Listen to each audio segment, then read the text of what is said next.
On the occasion of the World Habitat Day on the 3rd of October, I'd like to speak a little bit about the threats of climate change on forest habitats and the need to consider these threats from increasing temperatures and prolonged droughts in the forest restoration planning.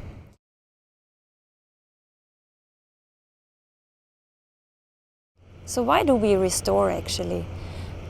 There is large restoration needs, for example, when forests are impacted by hot temperatures, by forest fires, also by prolonged droughts that then also will cause outbreaks of pests and pathogens which can kill forests on large landscape levels, but also in order to make our forests more diverse again in Europe and also to bring back important habitats that, for example, are associated with dead wood, with old growth elements which have become rare across Europe.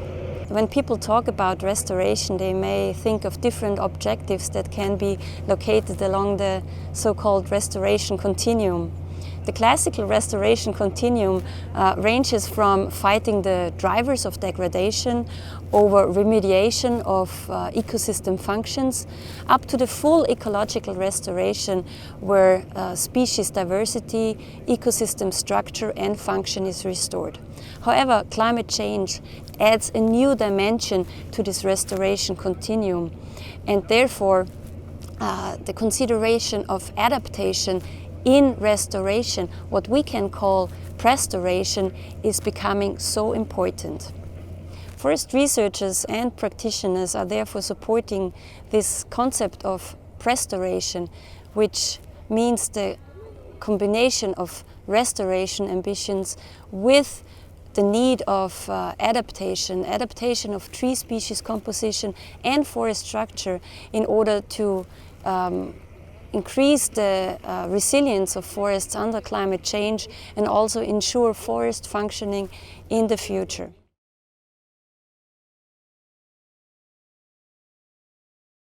There are already good examples where we are practicing prestoration, like in our two superb demonstration areas in Central Europe, in Germany, North Rhine-Westphalia and in Czech Republic.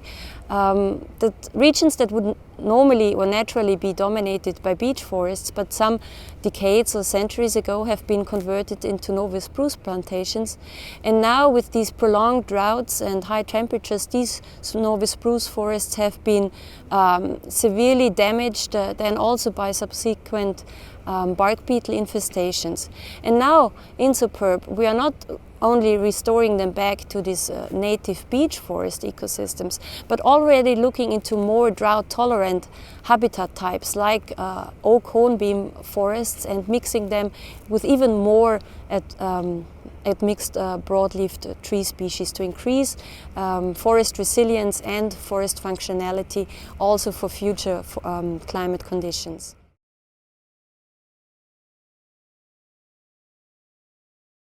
But prestoration is neither simple nor straightforward.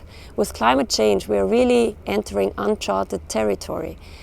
We will be and are already experiencing conditions that we have never experienced before, and so also our native forest species, tree species, are not adjusted to these new conditions. Looking for more adapted tree species in the Mediterranean may be an option. However, there is also large uncertainty associated with it because we don't know, for example, whether these species will be truly suited to the climatic conditions that will occur in 100 years' time. For example, also because there is still a broad range of possible climate change scenarios.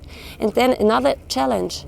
Forests apparently not only consists of trees, but there is many other plant and animal species that live in these forests and that are also dependent on these tree species.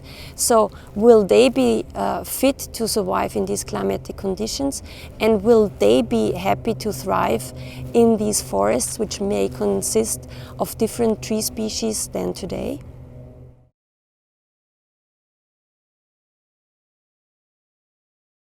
Due to this large uncertainty in SUPERB, we are convinced that it needs flexible approaches and that we also need to revisit decisions as we go along.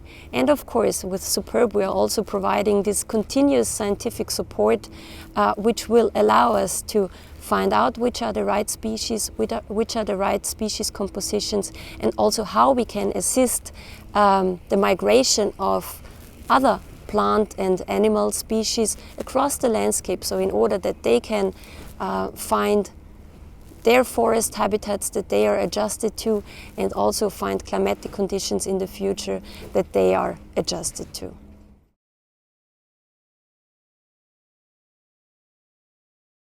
This prestoration concept, this idea of integrating adaptation into restoration, will be of crucial importance if we want to achieve the overall goals of the new EU's biodiversity strategy and the EU's forest strategy, which is to restore European biodiversity and also to ensure the functionality and continuous provision of ecosystem services in the future.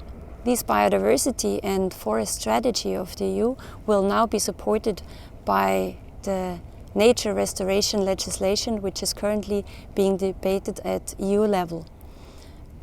It remains to be seen how much space will be given actually to adaptation in this new restoration proposal. But already experiencing this high-speed climate change, I think it's pretty clear.